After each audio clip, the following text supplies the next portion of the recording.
Hello friends, welcome to W S cube tech. मैं वीरेंद्र। आज हम देखने वाले हैं कुछ कॉमन ग्रामेटिकल मिस्टेक्स जो कंटेंट राइटर्स भी करते हैं। तो छोटी छोटी मिस्टेक्स होती है बट ग्रामर ग्रामर के पॉइंट ऑफ व्यू से सही नहीं होती है। तो उनको कैसे अवॉइड करना है और पता कैसे करना है कि हम क्या मिस्टेक कर रहे हैं और उनको कैसे ठीक करना है। तो वन बाय वन हम सारी टॉप 8 मिस्टेक्स देखने वाले इस वीडियो में।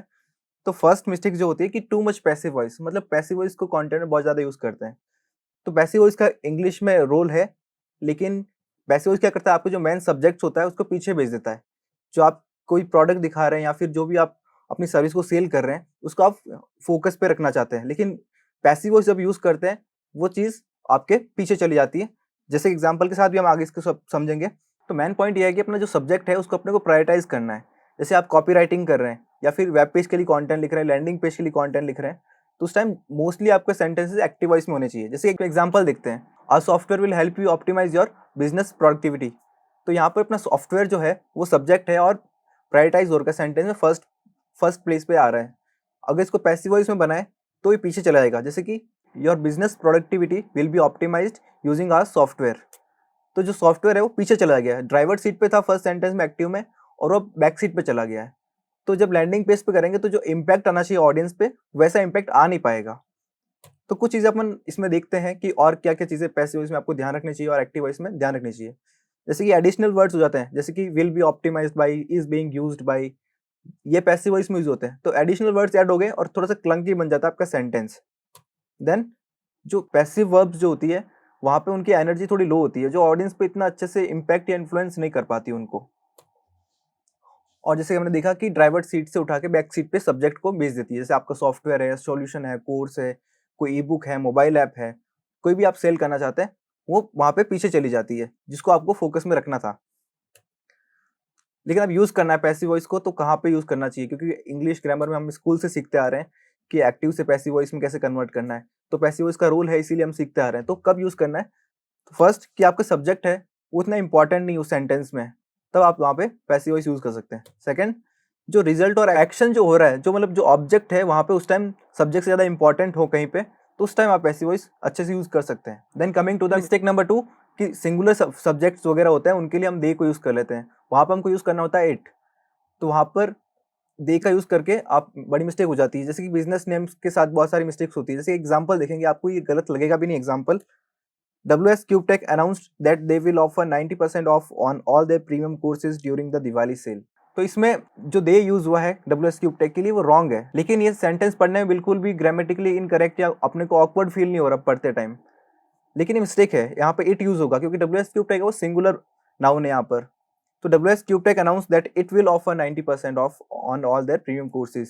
तो ऐसा ये इसका करेक्ट होगा। तो ये मिस्टेक अगर आपसे कर रहे हैं, तो आपने जब प्रूफ रीडिंग एडिटिंग करें तो उस टाइम इस चीज़ को ध्यान में रखना है। Then coming to the mistake number 3, apostrophe वाली मिस्टेक। अपोस्ट्रोफ होता है जो ऊपर की तरफ आप जो उल्टा कॉमा देखते हैं, उसको अपोस्ट्रोफ बोलते हैं। उसको जब सिंगुलर वर्ब्स जहाँ पे एस के साथ खत्म होती है, या फिर प्लूरल वर्ड्स ऐसे हैं जो कि एस के साथ खत्म हो रहे हैं, तो उस टाइम रह जाता है डाउट कि एस, उस अपोस्ट्रोफ के बाद अपन एस यूज करते हैं, तो एस पहले यूज करना है, बाद में यूज करना है, कहाँ पे यूज नहीं करना है, तो अलग अलग इनका सीन होता है। तो इसका प्रॉपर कैसे यूज है हम देख लेते हैं यहाँ पर। फर्स्ट ही कोई प्लूरल वर्ड है वो एस के साथ ही खत्म हो रहा है, जैसे कि डॉग्स फूड। तो डॉग्स को हमको यहाँ प्लूरल लेना था, तो वहां पर एस लास्ट में आ रहा है, एस के साथ ही वो खत्म हो रहा है डॉग्स फूड। तो एस के बाद अपोस्ट्रोफ का तो फिर से हम एस नहीं लगाएंगे, तो सिर्फ सिंगल वहां पे एस है तो एस के बाद अपोस्ट्रोफ लगा देंगे और वहां पे उस वर्ड को वहां पे खत्म कर देंगे। सेकंड, कोई सिंगुलर वर्ड है उसका एंड वहां पे एस के साथ हो रहा है, तो उस टाइम एस को कैसे, अपोस्ट्रोफ एस को कैसे यूज करना है। ग्लास क्लियर सरफेस, तो अगर एस के साथ ही खत्म हो रहा है तो यहाँ पर हम अपोस्ट्रोफ का एस वापस नहीं लगाएंगे, सीधा अपोस्ट्रोफ लगाया और वहां पर आपका वर्ड खत्म हो गया। उसको उस एस में खत्म हो रहा है तो उस बाद में और एस नहीं लगाएंगे। Then third, singular ending without S, जो कॉमन हम यूज करते हैं अपोस्ट्रोफ एस का, वो वाला कैट्स फूड। इसमें टी के साथ खत्म हो रहा है, प्लूरल भी नहीं है, तो simply apostrophe S Q use किया आपने और उस वर्ड को प्रॉपरली यूज कर लिया आपने। देन फोर्थ मिस्टेक होती है कि आप थर्ड पर्सन और फर्स्ट पर्सन दोनों को एक राइटअप में यूज कर रहे हैं, कॉम्बिनेशन को यूज कर रहे हैं। जैसे कि एक ब्लॉग पोस्ट लिख रहे हैं जिसमें आपने स्टार्ट किया फर्स्ट पर्सन से, सारा write up first second third paragraph first person use हो, लेकिन अब जब सब एडिंग्स के बाद शुरू हुए तो आपने थर्ड पर्सन यूज करना शुरू कर दिया। तो ये नहीं होना चाहिए, या तो आप फर्स्ट पर्सन में पूरा कवर करो या फिर थर्ड पर्सन में। कोई एग्जाम्पल लेते हैं, जैसे कि नॉवेल्स पढ़ते हैं कोई, तो नॉवेल्स में जो मैन कैरेक्टर होता है या तो अपने उसके पॉइंट ऑफ व्यू से स्टोरी चल रही होती है पूरी, या फिर वो एक थर्ड पर्सन में स्टोरी चल रही होती है। तो राइटर जो होता है या तो मेन कैरेक्टर को आई वी से स्टार्ट करता है, या फिर वो थर्ड पर्सन में उस कैरेक्टर का नाम दिखाएगा और जहाँ पे उसको यूज करना वो या नाम यूज करेगा, उसका ही शी जो यूज करना है वो यूज करेगा।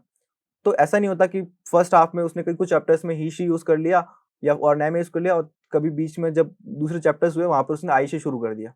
तो ये चीज आपको भी अपने राइटअप, चाहे चाहे आर्टिकल लिख रहे हो, चाहे वेब पेजेस लिख रहे हो, केस स्टडीज लिख रहे हो, तो उस टाइम हमेशा ये ध्यान रखना है कि या तो फर्स्ट पर्सन या फिर थर्ड पर्सन, दोनों का मिक्स नहीं होना चाहिए। तो फर्स्ट पर्सन में आ जाता है आई और वी, और थर्ड पर्सन में आता है ही शी दे, और पर्सन का कोई नेम से यूज कर रहे हैं, देन वो थर्ड पर्सन में होता है। देन मिस्टेक नंबर फिफ्थ होती है कि इट्स वर्सेस इट्स, दोनों सिमिलर हैं लेकिन दोनों का अलग अलग यूज है, दोनों का अलग अलग मीनिंग है। तो फर्स्ट वाले इट्स जो विदाउट अपोस्ट्रोफ आता है उसका होता है पजेसिव नाउन को शो करने के लिए, और सेकंड है वो इट्स का मतलब है इट इज या फिर इट हैज, वो एक्सपेंड होता है। तो दोनों में एग्जाम्पल के साथ देखते हैं क्या डिफरेंसेस होते हैं। The car is over price considering it's quality and maintenance. तो जो यहाँ पे इट्स हुआ है वो द कार को शो कर रहा है, यहाँ पे रिप्रेजेंट कर रहा है, तो इसलिए पजेसिव वाला इसमें विदाउट अपोस्ट्रोफ आएगा। इसका अगर हिंदी में कन्वर्जन करके अपन देखें ट्रांसलेशन करके, कि अगर कार की क्वालिटी और मेंटेनेंस को देखा है तो उसकी जो कॉस्ट है बहुत हाई है। Then second, WSQTech offers amazing digital marketing content, it's currently among the top digital marketing YouTube channels in India. तो यहाँ पर इट्स है वो इट इज को रिप्रेजेंट कर रहा है, it is currently among the top digital marketing channels. तो आपको कैसे पता चलेगा कि किस टाइम कौन सा यूज करना, कोई सिंपल सा लॉजिक है। जो भी आप इट्स दोनों में से जहां पर भी अपने सेंटेंस में यूज कर रहे हैं वहां पे उसको एक्सपेंड करके देख लीजिए। इट्स है तो उसको इट इज करके एक बार रीड करके वापस सेंटेंस को पढ़िए, अगर ऑकवर्ड लग रहा है तो आपको समझ आ जाएगा कि कौन सा मुझे यूज करना है। जैसे कि फर्स्ट वाला सेंटेंस है, the car is over price considering it is quality and maintenance, अगर इट इज पढ़ू इसको मैं यहाँ पर तो सेंटेंस ऑकवर्ड सा लग रहा है मुझे, तो यहाँ पे मैंने समझ में आ गया मुझे कि कौन सा इट्स यूज करना है। और सेकंड वाले में it is currently among the top, तो यहाँ पर सही लग रहा है। तो इस टाइप से आप ये मिस्टेक ग्रामर में अवॉइड कर सकते हैं अपने सेंटेंसेस में। देन mistake number 6, then versus than. एक ई वाला देन होता है, देन दूसरा ए वाला देन। तो इन दोनों में डिफरेंस क्या है? तो जो फर्स्ट देन है उसका है कि सिचुएट एक्शंस इन टाइम, मतलब कोई टाइम को रिप्रेजेंट करते हैं तब देन का यूज करते हैं। देन दूसरा ए वाला देन है उसको हम करते हैं कंपैरिजन को शो करने के लिए। तो एग्जांपल के साथ देखते हैं इसको भी।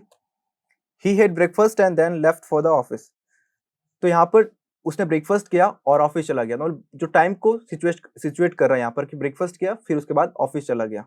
देन दूसरा, she wakes up earlier than her husband. तो यहाँ पर एक कंपैरिजन आया कि वो अपने हस्बैंड से पहले जग जाती है। तो यहाँ पर जब कंपैरिजन की बात होगी तब टी एच एन वाला देन यूज करना है।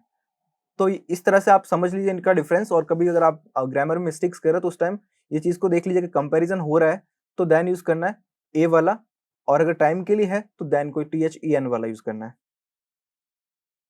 देन मिस्टेक नंबर 7, 3 वर्ड्स हैं देयर, देयर एंड देयर। तो बहुत ही सिमिलर वर्ड्स है तीनों, तो इनमें डिफरेंसेस क्या है वो हम देख लेते हैं।